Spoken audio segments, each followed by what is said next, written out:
Pues sobre este y otros asuntos vamos a hablar con el senador de Coalición Canaria y secretario general del partido, Fernando Clavijo, que ya nos acompaña. Buenos días. Muy buenos días. Bueno, primero que nada, antes de abordar este asunto, me gustaría preguntarle por ese intercambio de escaños que se va a producir en el Congreso entre mañana y el día 1 de julio, ese intercambio entre Nueva Canarias y Coalición Canaria. ¿Cómo abordan ustedes este año? ¿Qué queda por delante?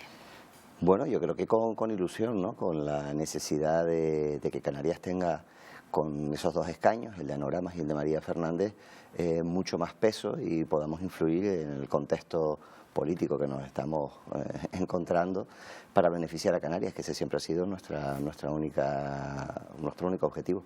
¿Qué opina usted de ese decreto anticrisis, ese nuevo decreto que se ha aprobado en el Consejo de Ministros de este sábado, esas medidas anunciadas por el gobierno de Sánchez? Bueno, yo creo que es un decreto que es en un contexto postelectoral de las elecciones de Andalucía, donde el Partido Socialista, los partidos del Gobierno de España han sido severamente castigados por la ciudadanía y tiene más pinta de improvisación política para tapar, digamos, un resultado electoral adverso que realmente de práctico, ¿no?, a la hora de resolver los problemas. Yo pongo un ejemplo, ¿no? En el caso de la ayuda de los 200 euros, en Canarias solo el 8% de las personas que están en pobreza severa reciben el ingreso vital mínimo. Y en vez de fortalecer la estructura para que le llegue al 100% de aquellas personas que lo necesitan anunciar cosas nuevas para aparentar que están haciendo cosas distintas o que están haciendo cosas, pero que al final el resultado práctico es el que los datos dan, ¿no? Y es que no acaba llegando a quienes que lo necesitan. Y una vez más en el decreto pues se olvidan de Canarias, no hay ayudas específicas para Canarias donde no se pueden aplicar las mismas recetas que en el Estado continental. Luego creo que es más eso, un oportunismo político que realmente un decreto que vaya a resolver los problemas que estamos teniendo derivados de la crisis pospandemia, derivado de la invasión de Ucrania, derivado de una espiral inflacionista y que ya el Banco Central Europeo está avisando claramente de la subida de tipos de interés y la llegada de ajustes. ¿Tienen decidido ustedes ya su postura para esa votación de ese decreto? Bueno, nosotros nos reunimos el pasado lunes, analizamos en profundidad el decreto y realmente vamos a esperar a ver si el gobierno llama y realmente quiere ayuda o no para la convalidación. Igual no necesitan nuestros votos, pero nosotros siempre estamos en disposición por nuestra postura constitucionalista y institucional, de poder sentarnos a hablar si en ese decreto se recogen ayudas específicas para Canarias. Acabamos de conocer el último dato del IPC, un 10,2 asciende. ¿De qué medidas, de qué manera se le puede hacer frente a esta situación inflacionista? Nosotros lo hemos dicho claramente, nosotros creemos que tiene que haber una bajada de impuestos. Lo hemos apoyado en Canarias y lo apoyamos. Si tú realmente, el IPC al final es que el dinero que tú tienes te vale menos, con lo cual los ciudadanos lo ven cuando van a poner gasolina, cuando van a la compra, eso le quita renta disponible a la familia. ¿Cuáles tocarían? Los impuestos. Nosotros en Canarias están los impuestos, obviamente, que es el impuesto general indirecto, el IGIC. Estamos hablando de tocar los tramos del IRPF. En el caso, la competencia de Canarias, que son dos impuestos, tramo autonómico del IRPF y el impuesto general indirecto, el IGIC, pero es que yo creo que en el caso de España se tiene que tocar, se tiene que indexar los tramos ahora que estamos todos haciendo la declaración de la renta, se tienen que adaptar a la inflación, porque no es lo mismo los 12.000 euros del año 2008, que es cuando está fijado, que los 12.000 euros del año 2022 con la inflación. Luego, si tú le das renta disponible a la familia, sobre todo cuando además, en el caso de Canarias, estás batiendo récord de recaudación, al final las familias pueden sobrellevar. ¿Por qué? Porque necesariamente va a venir una subida de tipos de interés. Y esa subida de tipos de interés que ya se está reflejando no solo va a complicar el pago de las hipotecas, el pago de los préstamos personales, sino las cuentas estatales, la famosa prima de riesgo que nos olvidamos de la crisis anterior. Todo eso va a subir y al final vas a tener que sacar más dinero de las arcas públicas para pagar la misma deuda o las dificultades que vas a tener para colocarla. Estábamos escuchando también antes de esta entrevista esos trabajos que se están llevando a cabo ya para delimitar las aguas territoriales entre España y Marruecos, esos trabajos previos. En ese grupo va a formar parte también de él, ya lo hace de hecho, un histórico nacionalista, José Miguel Ruano, ahora en su condición de letrado del Parlamento de Canarias. ¿Qué espera usted que salga de esos trabajos? ¿Qué le gustaría? Bueno, lo primero es que Canarias no está sentada en la mesa de negociación. Podrán decirlo, podrán disfrazarlo, podrán repetir una mentira 1000 veces, pero no va a ser verdad. La realidad es que Canarias no va a estar en la mesa de negociación, que es donde se negocia y se toman las decisiones. Canarias faltaría más en las reuniones preparatorias. Obviamente porque al final imagino que el presidente de Canarias tendrá algo que decir. Nosotros, que José Miguel Ruano esté en como técnico, como letrado, en esas reuniones preparatorias, para nosotros es una garantía, porque no solo conoce en profundidad el asunto, porque fue consejero de la presidencia, bueno, ha sido consejero de educación, de presidencia, de muchas cosas, y porque al final es profesor de la Universidad de La Laguna, es un letrado muy reputado. Y nosotros creemos que en ese aspecto es una garantía para Canarias.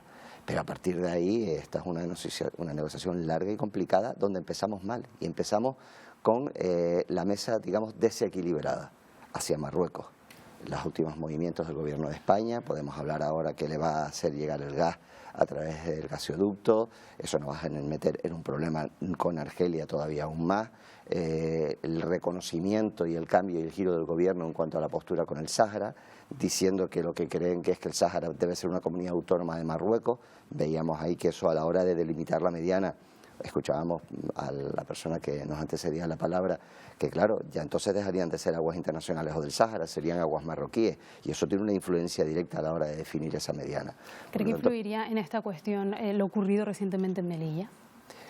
Bueno, estamos viendo realmente cómo, por la torpeza del gobierno de España, cuando dejó entrar a Gali en España y se produjo un enfriamiento y la salida de la embajadora de marroquí de Madrid, eso al final ha hecho que se le tuviese que mandar la carta, que se tuviese una reunión de Pedro Sánchez con el rey de Marruecos, donde nadie sabe nada sobre esos acuerdos, porque por mucho que se le ha preguntado en el Congreso o en el Senado, el ministro de Asuntos Exteriores no ha contestado, ¿no? Entonces nosotros nos tememos lo peor, porque si no hay problema, y estamos hablando de una relación equilibrada, porque no se hace público. La realidad es que muchos nos tememos que una vez más, como con la industria conservera, como con el tomate, Canarias vaya a salir perjudicada de unos acuerdos que a la comunidad autónoma, vamos, evidentemente más afecta a la comunidad autónoma de Canarias. ¿De qué manera cree usted que se deberían abordar esas relaciones con el reino alauí?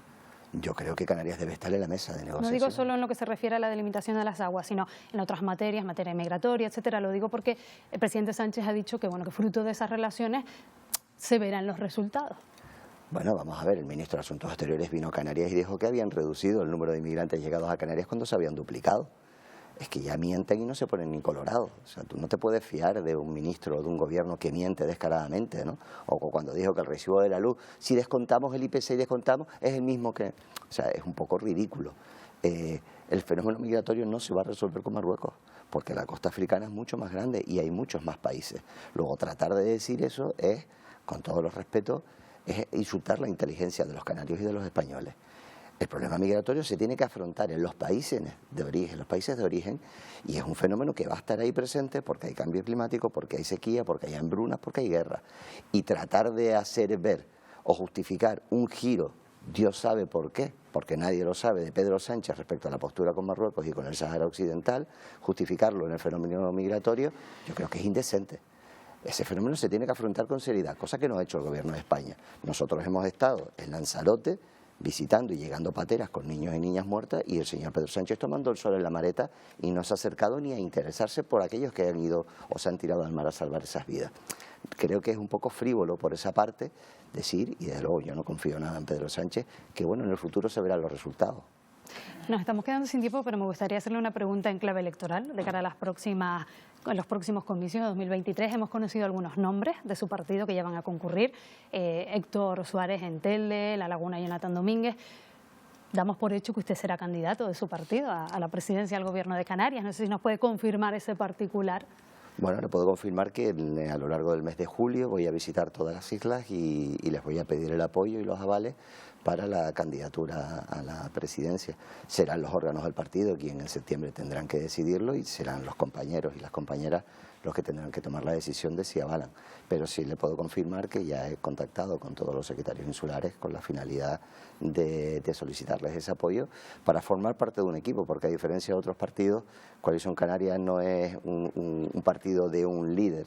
Afortunadamente tenemos muchos líderes y lideresas en todas las islas, y lo que siempre presentamos a la ciudadanía es un equipo de hombres y mujeres comprometidos con su tierra, que por encima de cualquier cosa, por encima de las siglas de partido, van a defender a Canarias. ¿Considera usted que esa investigación en el Supremo del caso Reparos puede ser un obstáculo en esa candidatura? No, yo creo que no, creo que es una buena noticia que se haya elevado al Supremo, que todavía no ha abierto diligencias ni ha abierto ninguna investigación, pero sí creo que el buen hacer de los funcionarios de La Laguna, como en otras tantas denuncias que el señor Santiago Pérez y Podemos han puesto a lo largo de la historia, creo que está bastante justificado y argumentado en el interés público. Por lo tanto, el hecho de algo normal de levantar reparo, pues por el servicio de los pisos tutelados para mujeres víctimas de violencia de género, pues creo que justificaban el interés general, sobre todo con los informes positivos de los servicios gestores y de la Secretaría. Fernando Clavijo, senador, secretario general de Coalición Canaria, gracias por habernos acompañado. Muy buenos días. Buenos días.